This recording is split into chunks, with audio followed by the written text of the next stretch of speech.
Hey, how's it going?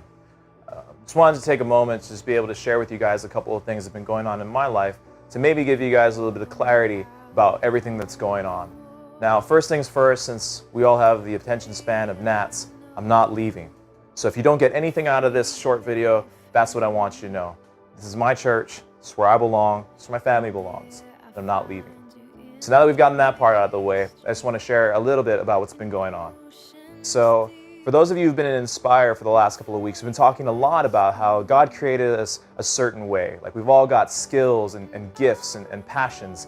And to be really alive would be to use those skills, gifts, and passions, and even our position in the world to be able to serve God. And as we've given those messages and interacted on those dialogues, it felt as if God was kind of doing something in me as well. And I've told the speaking team before that any message that you give, God's going to make you apply that to your own life first before you get a chance to share it with others. And so a couple of weeks ago, actually, right after I'd spoken to the adults last, Pastor Ron and Pastor Khaled approached me because, as some of you guys know, I teach at the school as well as pastoring here at the church. And it's been really cool. It's been an interesting new thing for me, but it's been a little hard doing both, school side and church side. And so we're kind of up in the air about what would happen with me next year. And so they sat me down and they said, hey, here's some options that we're looking at for next year. Option number one is that you would cease teaching, you'd be the chaplain there at the school, and then you'd continue on as the youth pastor of Inspire. And the second option, which I really wasn't ready for at all, ready for, I guess, the opportunity to make that decision, was that I would go on to the school side full-time, teach Bible from 6th grade to 10th grade, and thereby kind of leave Inspire. Or at least that's how I first received it. In fact, the first thing that went through my mind was, am I going to be abandoning my students? I love them. I love you. And we've been through a lot together. And that's the first thing that came through my mind. I was like, I don't want to do that. And Pastor Ron and Pastor Kyle assured me that this was not like pastors who have come through and left before. We've all got certain callings, and some have come and some have left. And this would be different. This wouldn't be leaving. This would actually be transferring. It'd be a switch of role. And the more I thought about it, and the more I thought about it in light of a lot of the things that I've been saying, it seemed to me that God had kind of been preparing me for this decision. And Sarah and I have been praying about it, and we've come to this spot where it just kind of felt like I've served my time in youth ministry. And that's not like doing prison time or anything like that. I didn't feel any way that like youth ministry was prison. I love it. But I felt like God had given me something to do, and He'd given me the gifts to do it.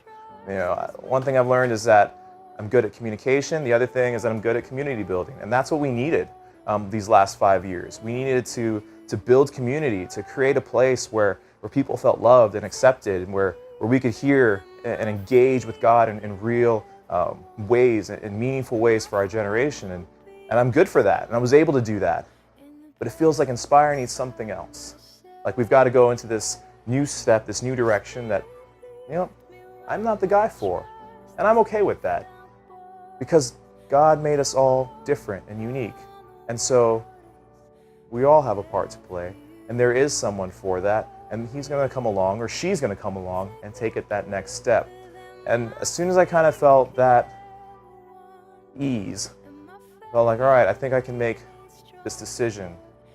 And so Sarah and I decided that we would make that decision, that starting next fall, I'd start teaching at the school full-time. It's a good place for me to use some of the gifts that I've been given with the teaching, but also with the community building.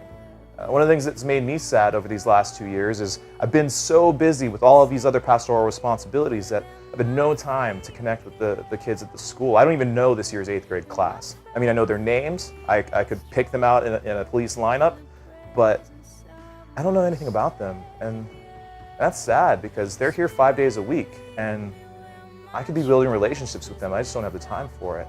And I kind of see it as like I'm going to be over there outposting for Inspire, for the church, so that the kids over there who need Jesus too, which is really all of us, they get to hear Jesus, and they can come be a part of the community here. Okay?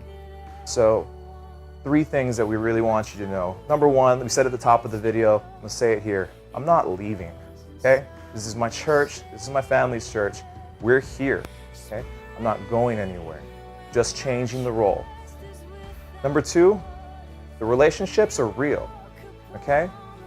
Whatever the relationships are, our relationships aren't defined by our roles. I'm not just a pastor, and people are not just, students or parishioners, to use an old school word. I mean, we're brothers and sisters in Christ, and you can't destroy that just because, the name on my shirt or the title on my shirt says a different thing. The relationships are real, and the relationships will continue. They might be different because I'm not going to be like, oh, that's the pastor guy. It's like, oh, that's my big brother Kainoa. But they're still real. They're still legitimate. They still go on. And the third thing, for a lot of you guys might be thinking, what happens next? And for that, whenever the people of God find themselves in a place where they're just, confused and anxious about the future, we always got to go back and tell our story. We got to tell of what God has already done. And 5 years ago, I was studying for my midterms in my last quarter of seminary. I had no clue I would be here. In fact, Sarah and I both thought that we would just stay in California. I would just be the assistant manager at Starbucks and volunteer at the church that I was already at. It was a small church, and it was a good family church. We're like, this is cool, we'll stay here. And I got the call. Pastor Ron, he hit me up to be an intern, and I came here, and I was an unknown quantity. Nobody knew me outside of a couple of the older people in the church, but none of the youth knew me. And it could have gone really crazy, but it didn't. I mean, it became something that blossomed and was beautiful. And I know that because God had us then, God still has us now. So whatever happens, and I know that the senior leadership of the church is looking for the next person, my successor, not replacement. There is a difference. But looking for the successor to take the ministry to the next level. And they've got some options on the table.